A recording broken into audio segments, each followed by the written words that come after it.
Welcome, everyone, and happy February. If you're in DC, I hope you're enjoying the snow starting to melt as much as we are. We're really excited to welcome you to the Master of Science in Addiction Policy and Practice information session for February, and excited to introduce ourselves to all of you on the call today. Today, we will talk about ourselves and our relationship to the program. We'll go into a program overview, kind of generally what to expect from full-time, part-time paths and why this program was created. We'll look into career opportunities and what people have pursued after the program and how we help you get there. I will cover admissions, what to expect when applying and common questions there, as well as financial aid information. And finally, of course, we'll leave plenty of time for all of your questions. So first, we'll head into introducing all of ourselves, who are staff and faculty on the call, and then we'll pass it off to our special guest today, Gina Malagold, one of our alumni that we're really excited to have joining us today. First off, I'll introduce myself. My name is Jennifer Jansen, or Jenny Jansen. I use she, her pronouns, and I am the program coordinator for the Addiction Policy and Practice Master's program. What that means is I help support students from application to graduation, through recruitment and admission support, academic advising, and other various programmatic and student needs. As such, I'm a great resource for questions about the program and application logistics at large. From there, I will pass it off to the Associate Director of the program, Dr. Adam Myers. Hi, it's a pleasure to see you all here today. My role in the program is that of mainly in the background. I'll be working with Jennifer and Professor LaBelle on some of the administrative and academic affairs of the program. Specifically, I get involved in admissions, reviewing applications, and the like. And another role that I have is as a longtime science instructor in the medical school. I sometimes advise students who are interested in PhD programs or research-centered degrees, research-centered jobs once they get out of the program. So I'm happy to speak to anybody about those areas or any other areas that you think I can help with. And if you notice me going off screen in a few minutes, it's because I have to be somewhere else. But I hope that you get all that you're hoping for out of this program, and feel free to contact me afterwards if you wish. So next, Regina LaBelle, the program director.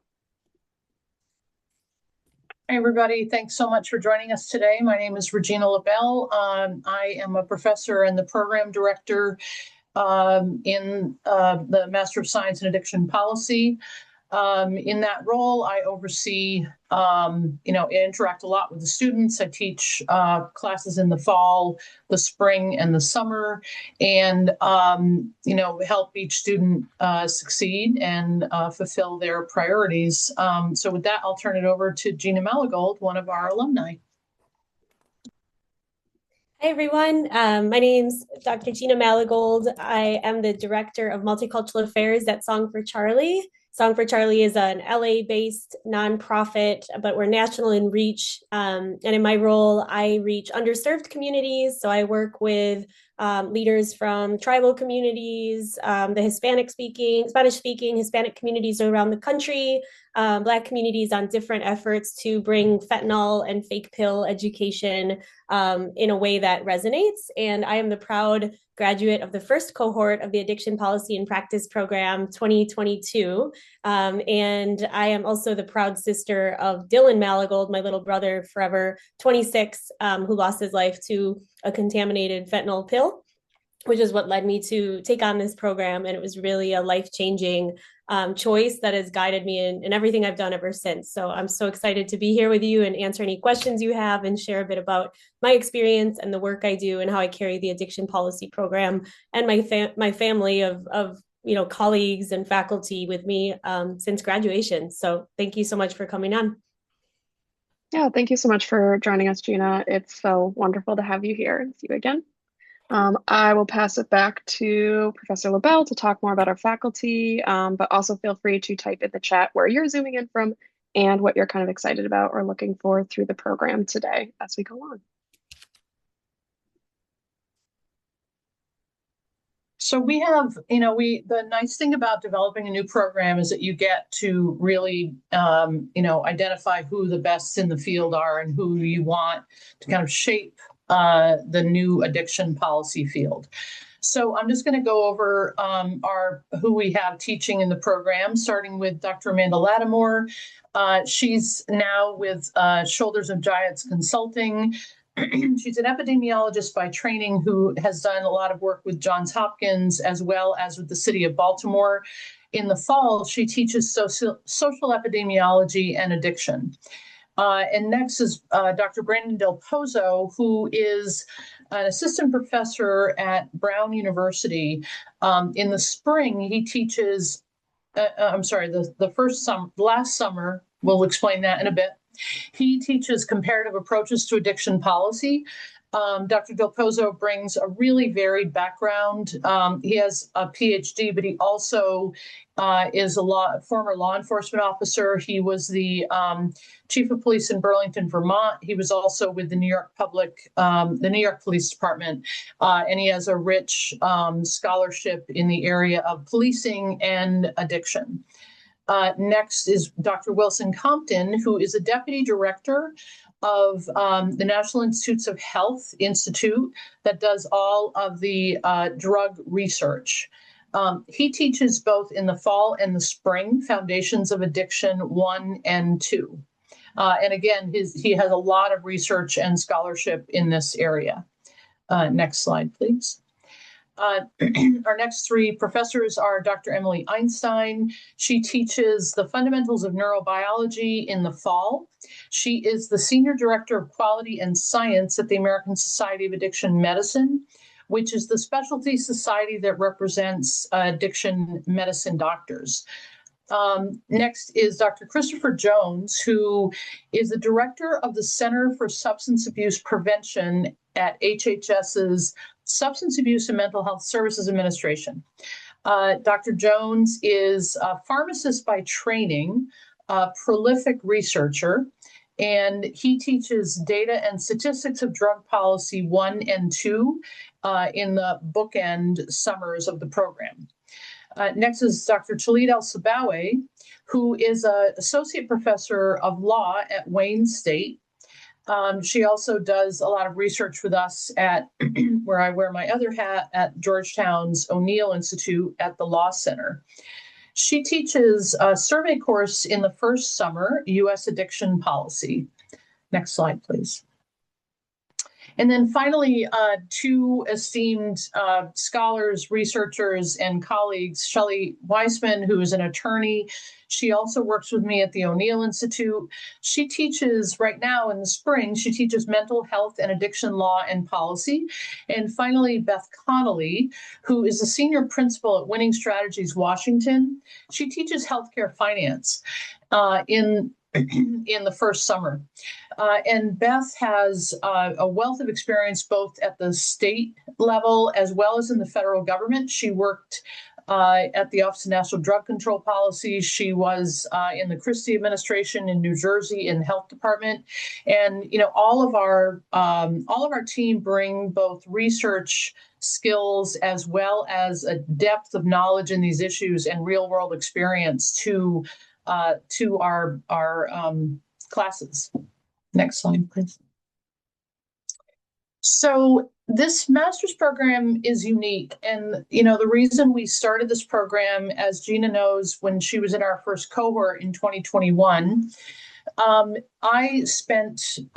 worked, I'm an attorney by training. I worked for the mayor of Seattle for 8 years, dealt with a lot of various issues with addiction, social determinants of health, et cetera. And then I served in the Obama administration in the Office of National Drug Control Policy.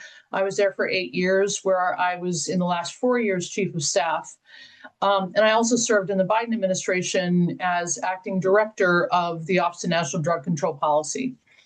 And what I found in my years of experience in the public sector was that a lot of what we were doing in addiction policy, and it wasn't just about the overdose epidemic. In all areas of addiction policy, it was our policies were really driven by stigma And they were not driven either by compassion nor by evidence. And so this program really seeks to educate the next generation of leaders in addiction policy who can hit the ground running when you start a job and use the skills that you learn in this one-year program, bring it with you to move addiction policy forward in a way that's going to really make a difference in saving lives, and also in helping improve outcomes for people who may have a substance use disorder, and not just the individuals themselves, but their communities and families. So that was really the genesis of the program. Next slide, please. So I'm going to talk a little bit now about the program. This is one of our graduates, Erin Sabel. She worked in the White House Office of National Drug Control Policy. She now works for the Lieutenant Governor of Maryland. She just took a job the other day where she is advising the Lieutenant Governor on opioid settlement policies. Next slide, please. So this is a very intentional program. We made it 1 year. And the reason we made it 1 year is because we didn't want students to, first of all, take on, a really big debt load so that when they went out into the field, they had to work somewhere that to just pay off their debts. So it's 1 year. There are full-time and part-time options. We've now had 2 graduates who are part-time. Right now, I have 4 part-time students. 2 will graduate this year, 2 next year. And the students take 27 core courses and 3 electives. So you get to choose from Georgetown's vast array of policy courses to fill that elective credit. Students in this program have a reduced tuition rate. So we don't offer scholarships. Jenny will talk more about the funding for the program. We offer a flat rate, basically, that is a reduced tuition rate from other programs at Georgetown. And the part-time program, it's if you want to know per credit, this is the amount per credit. Next slide, please. So this is the standard full-time schedule. In the first summer is virtual. So we don't ask students to attend in person until the fall. In the summer, you take healthcare financing. It's kind of the basic building blocks. Healthcare financing, addiction policy, and then data analysis and statistics. In the fall, neurobiology. I teach the integrative seminar, which is a combination of the science as well as the policy. So in that class, we really pull things together. Like this Friday, we're talking about international, transnational criminal organizations and synthetic drugs. And what are some policies to address that issue? In the fall, students take Dr. Compton's class, Foundations of Addiction Psychiatry, and finally Dr. Lattimore's class, Social Epidemiology. In the spring is when addiction and mental health law and policy is offered. We have the second, another integrative seminar, Foundations of Addiction Psychiatry 2, and this is when you take a policy elective. And then summer 2 is in person. Comparative approaches to addiction policy, data analysis, and then you have a mentored capstone, which can be a topic of your choosing. And maybe, Gina, you could talk a little bit about your capstone project and what you did in that for your capstone. Absolutely. The capstone, so it's an incredible experience that right out of the gates, you begin to think about, what topic you want to focus on and potential mentors, which is a really cool opportunity to connect with faculty across campus, but also in the broader DMV and even around the country. And so as I shared earlier, I was newly bereaved. My brother had a fatal overdose the summer prior to beginning the program. And so that really drove my interest as to trying to understand how that sort of loss impacts families and leads to sort of polarized advocacy efforts and sometimes internalized stigma and grief that's often unaddressed in the current systems that respond to the loss of substance use involved deaths. And I was so thankful because of the faculty and peers that all come at this with lived experience themselves and a lot of compassion. My idea is to research this topic and to really dive in were openly received and encouraged. And so that led me to be able to get creative. So I was able to let go of some of my internalized stigma about what happened to my brother and interview some families, interview some grief leaders, work and do sort of like a scope as to what is happening in the country with all of these families, you know, in the center of an unprecedented public health crisis with the amount of lives being lost. The year I was in the program, still over 100,000 lives lost a year. And so I had a background in teaching and in the languages, and I'm a Latin Americanist by training. That's where my doctoral studies were focused on prior to my brother's passing. So I took that background and looked at this from more of a humanistic lens. And I created a video, what I call my capstone video, just a short piece that really looked at some of the interviews I had done and tried to take segments. So it's intermittent storytelling, which if you're interested in this sort of approach to a visual essay, I can talk to you about that offline. But students at Georgetown had done this as part of their class project for my class that I used to teach prior to beginning this program. It was a beautiful experience. And when I think back on it, it was very healing to be able to actually work on that and then hear, you know, what others had to see and connect with people that I probably wouldn't have spoken to otherwise if I hadn't taken this on. And I'm just always grateful that how much openness I received to be able to channel my lived experience and merge it with research and policy, which has then shaped all of the work that I've done since graduation, which I will talk about a bit on this call shortly. Thanks, Gina. One thing that we didn't mention that we actually didn't do in Gina's class is we connect each of our students in the fall with a career mentor. So, and it doesn't, if, you know, I've had students from across the country. So if you're interested in, like one of my students was from Seattle, another was from Portland, we connect you with people in the community you want to return to if that's what you're interested in.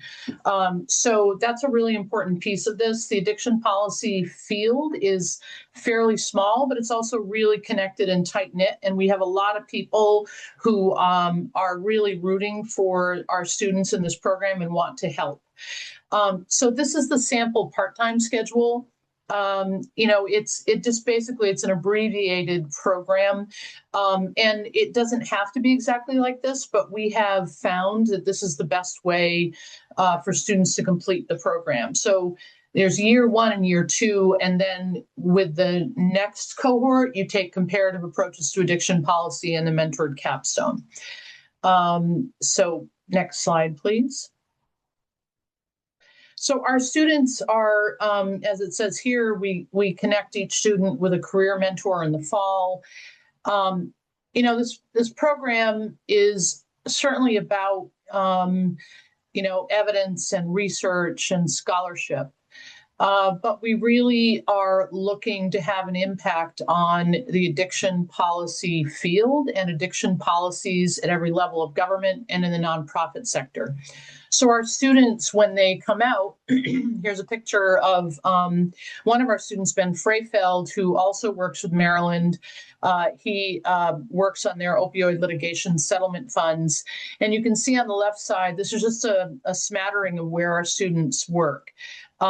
They've worked, you know, with the bipartisan group of students. I've had students who were on the Trump transition team.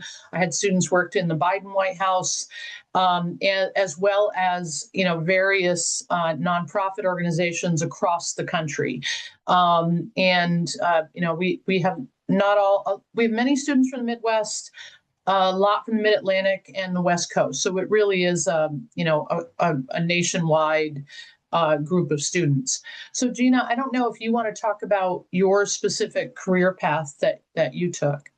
Yes, absolutely. So upon graduation, it was really wonderful. It worked out. I was able to take on an internship at the White House Office of National drug control strategy under President Biden's President Biden administration. I worked with drug-free communities, and so it was a perfect fit because I was able to work with some of these DFCs, which are coalition leaders spread across the country, and I got to channel some of my Spanish language skills and previous career working with Latino communities with Puerto Rican coalitions and Spanish-speaking coalitions in Wisconsin. And so that was an amazing summer before transitioning into, I wanted to stay in the federal space for some time and get some experience working on that. So I worked on the supply reduction efforts in the intelligence community, where I was able to merge a lot of my understanding that we gained in this program about what is happening in the international space. And then again, my previous career. So that's going to come up a lot, because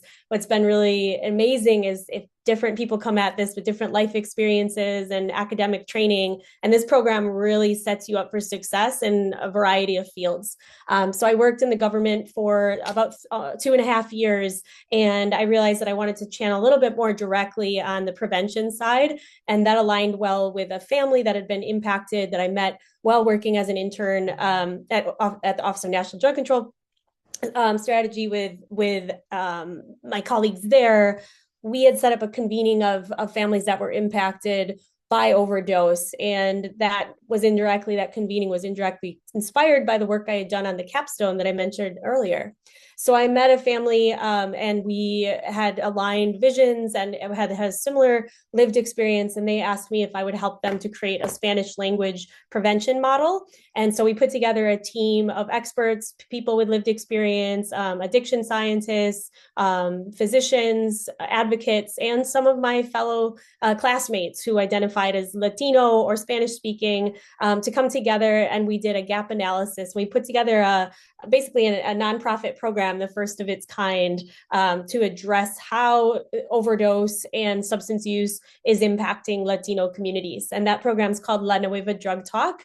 And it's been really a whirlwind ever since. It's been about 2 years. We've creative produced the nation's first Spanish language film. So that film energy came up again, and something that is been really cool to continue that thread, to have creative ways to come at these issues with multiple lenses. And this film is a tool that we try to bring people from Latino culture together around this topic in a way that is open and non-stigmatizing. And so that's what I've been working on for about 2 years. That has led me to experiences that I never would have imagined. I found myself speaking next to the largest gang rehabilitation program in the world with double convicted homicide for fentanyl distribution on a panel, talking about how this issue impacts our community from all different lenses, and finding ways from different sides of the aisle to come to solutions that are based in these lived experiences.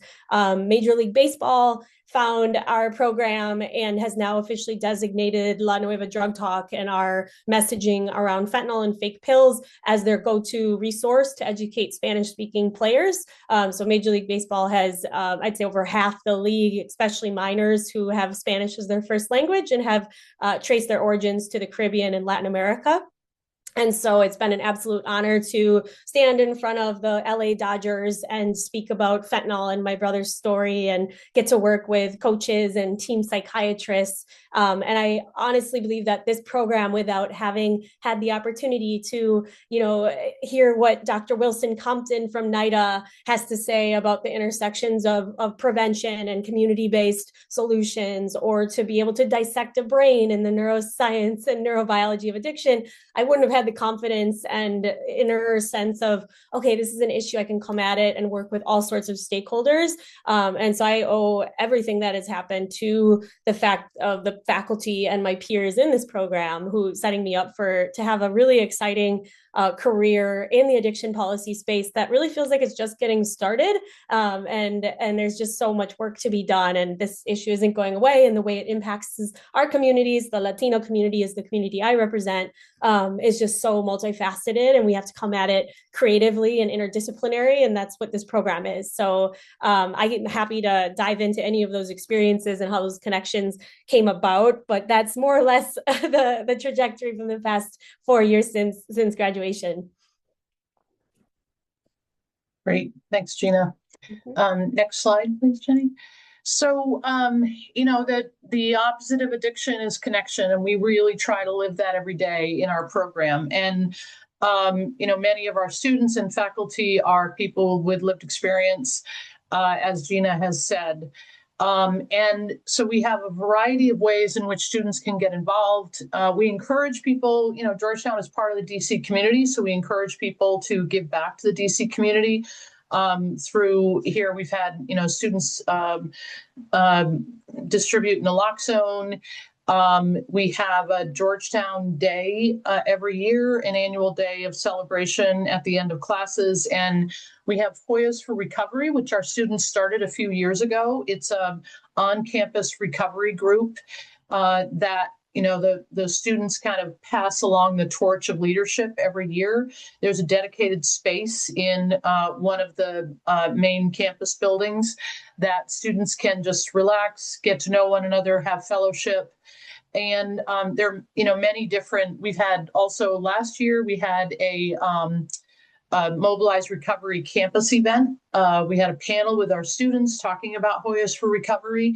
So there's no, DC is a very vibrant community where there's a lot to get involved in.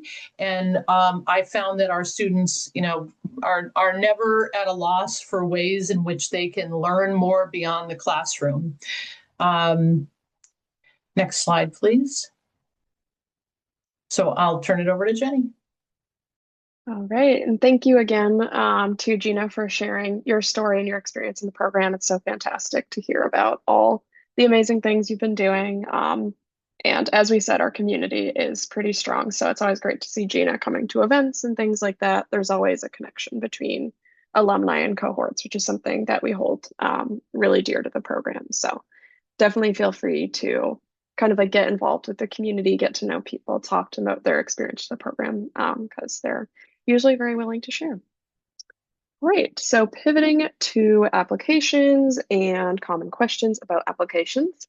First, I will run through this application checklist quickly as a way for you to get a sense of the requirements to apply to the program. This is also a great thing to screenshot or take a picture of. You can also look on our website's prospective student page for this full breakdown as well.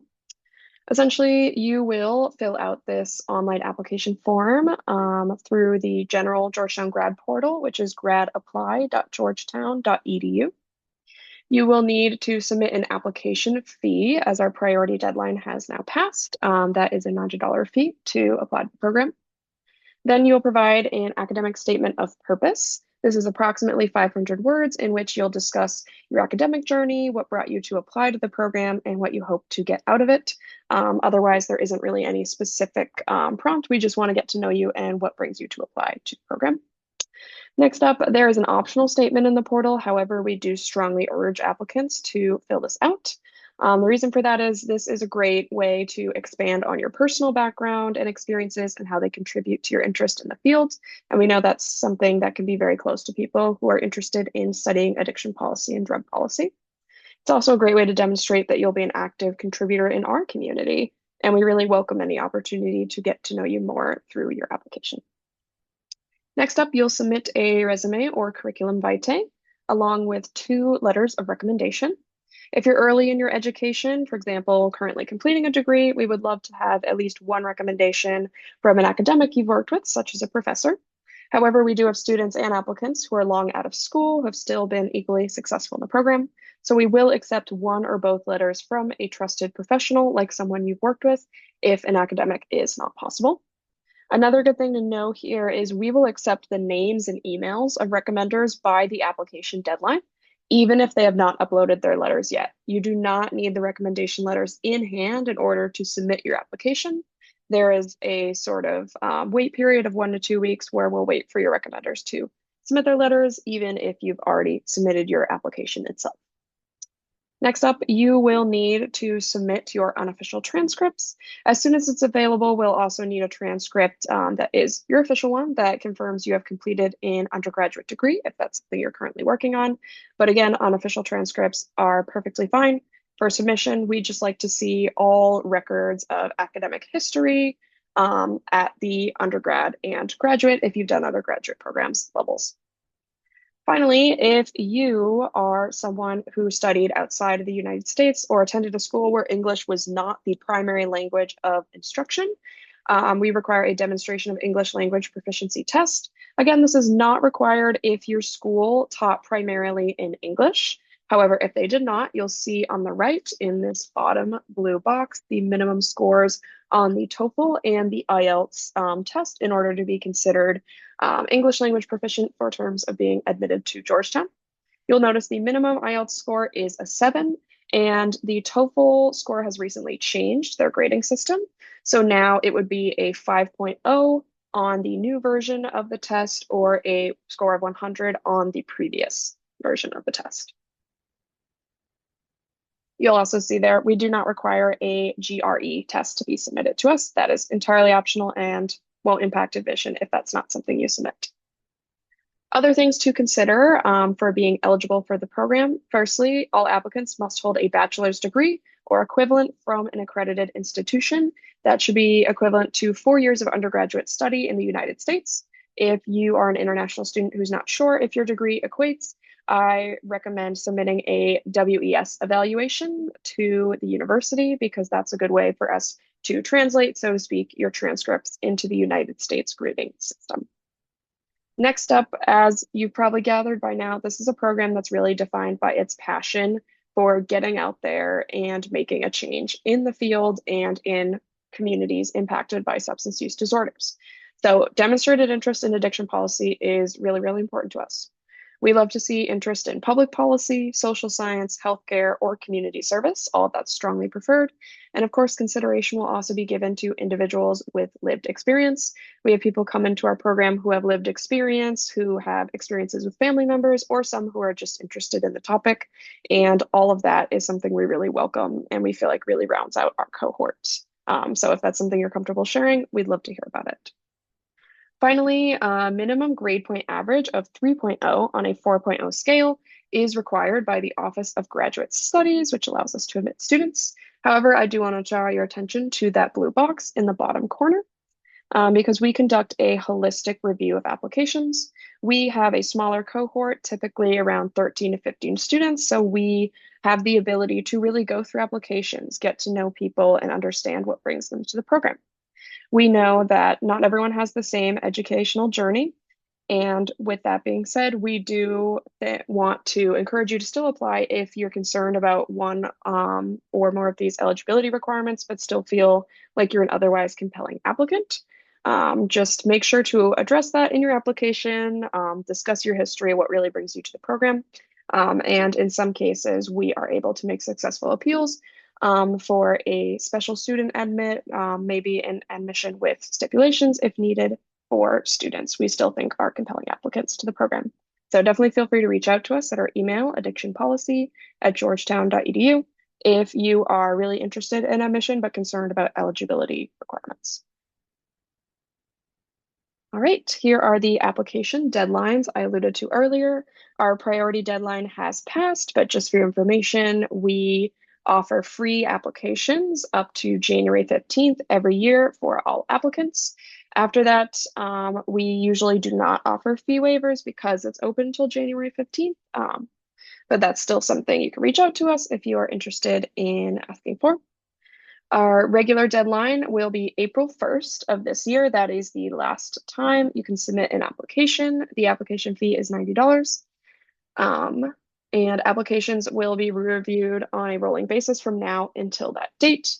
So typically applicants will hear back in approximately 4 to 6 weeks, but feel free to reach out to us if you have any questions or are working with a particular deadline and would like an update. Classes will begin for everyone in July of 2026, that first summer that is virtual. Right. And finally, I'll go into financial aid a little bit. As we mentioned, we have a discounted tuition rate. This was negotiated with Georgetown and the School of Health, which is our sort of departmental home within Georgetown based on their belief in our mission. But for that reason, because we're already discounted approximately 30% from the typical tuition rate, we do not have additional internal scholarships. However, there are some resources across the university for searching for more scholarships and information outside of Georgetown or outside of our program directly. We recommend search engines like ProFellow and Scholarships 360 to search, as well as the Office of Graduate Studies external fellowships and scholarships page. For part-time students, we do encourage you to continue applying beyond your first year for ongoing support as well. The Office of Student Financial Aid also has more information on deadlines and tips for applying to external scholarships, as well as that Office Graduate Studies page I mentioned. If you are thinking of continuing your employment while in the program, if you're currently employed, we do recommend you also reach out to your employer and discuss any potential employer tuition benefits they may offer. If you are eligible for Veterans Affairs benefits, make sure to contact GU Veterans Service for more information on starting their application process. And grad students are indeed eligible to submit the free application for federal student aid. You can be found in this application eligible for federal low-interest student loans or be potentially awarded federal work study, which allows you to apply to specially designated positions on campus. So this is a great resource if you're eligible to fill out, just because it's free and you can have a lot of opportunities come out of that. Related to careers, the Graduate Career Center also offers a number of resources to apply to external scholarships and fellowships, as well as, of course, support for matriculated students who are applying for jobs. And as soon as you're enrolled in the program, meaning you've been admitted and submitted an enrollment deposit, you will be able to apply for on-campus jobs through the GMS or Workday portal that Georgetown uses for a host of other logistical things. Graduate positions are typically above the minimum wage, around approximately $20 per hour or more, and they can give you experience in different areas across the university. So it's also a good way to kind of get experience in different areas, see what other people are doing across the university. You can work up for 20 hours a week at Georgetown while studying here. And if you're looking for employment outside of Georgetown, the minimum wage in DC is $17.95 for most workers. Finally, the Georgetown Office of Revenue and Receivables offers monthly installment payment plans for tuition available for them. Once you get your first bill, you can sign up through the billing portal for Georgetown. All right, thank you again, everyone, for joining us. We'll now pass it over to you and see if there's any questions we can help answer. Feel free to use the raise hand function, type in the chat, or go off of mute. And any of us are happy to help you and answer some questions. All right, I see Isabel's hand up. Hi, thank you all so much for your time today and for sharing more information about the program. I'm just wondering, kind of on a logistical note, about the course structure. If students or prospective students have work or school commitments during that summer one, is there any flexibility in when those requirements are fulfilled, or do all students complete those courses at the same time? So most of the full-time students do complete them at the same time. I mean, I've had students work and do the during that first summer. So, and looking at, I can't guarantee this is exactly when they're going to be, but in the past, data analysis and statistics starts at 4, and U.S. addiction policy is 2 days at 1:30, and healthcare financing starts at 5, 2 days. So it's possible, to do it, depending upon where you work, to do it during the day. But I mean, if you wanted to, we could be flexible in terms of figuring out part-time options or something. Right. Thank you. Thanks.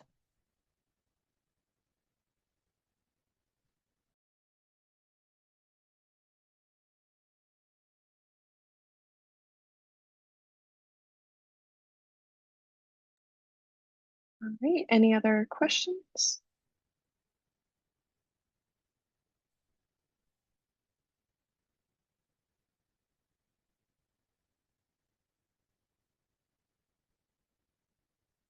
All right, well, I'll put up our contact cards, but as I'm speaking, if anything else comes to mind, feel free to keep raising hands, typing in the chat. If you have any last minute questions, by all means, we're still available at the end of this presentation. You'll see our phone number right under my calling card if you want to contact us via phone. We also have an email address, addictionpolicy@georgetown.edu.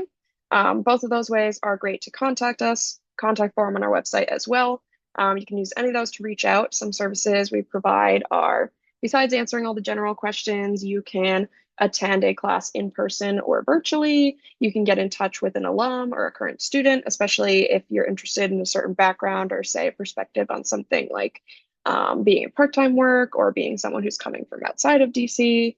And we also offer campus tours as well. So any of that, if it interests you, feel free to reach out to us and we'll get you connected. I also really recommend following our social media, our Instagram and our LinkedIn. Our students tend to be very active on LinkedIn, especially, and it's really great to see all the wonderful things they're doing now, all the community events, how they're still gathering together. So all of those are great ways to stay in touch, see what we're doing, see upcoming info sessions and events as well. So great way to kind of see in real time what everyone's doing. Let me look into the chat quickly. Oh, yes. And Gina's also posted her email if anyone wants to contact her directly. Thank you, Gina. Thank you, everyone, for joining us today. It was a pleasure to have you, and feel free to stay in touch. Jenny, Isabel had one more question. Oh, yeah, go ahead. Oh, sorry about that. I'm just wondering no if you'd be able to speak a bit to the sense of community within the cohort as well, and what that looks like from a student life perspective. Yeah, I can take that, Isabel. Great to meet you. I think that's one of the most special parts of the program. I'm not exaggerating. I have 4 group chats with different members of different cohorts going on right now actively. So I have a group chat that we send things every week with my cohort that I graduated with.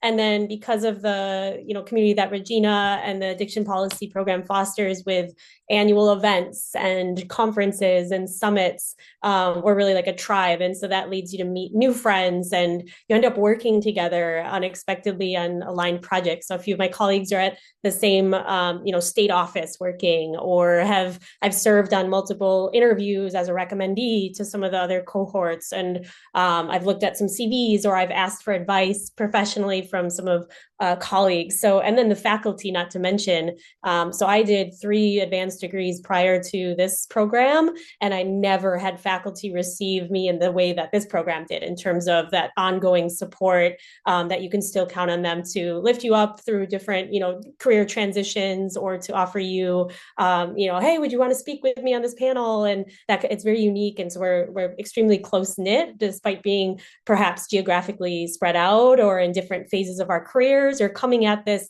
from different, perspectives, right? So some of us have lived experiences that might be really different than someone else's, and we all kind of align in the mission and the overall goals of the program. And I think that's the most beautiful thing about this. And I could keep going, but it's incredible. From the day you start, you just feel it, and you really have a family in this program for the rest of your life. That's great to hear. I really appreciate this. Thanks. Mm-hmm. Right. Of course. Have a great day, everyone. Feel free to hang out and ask more questions if you're still here. But if not, have a great rest of your day. And thank you for joining us. Thank you. Thanks, Gina. Thank you all. Thanks, Jenny. Thank you. Bye, guys.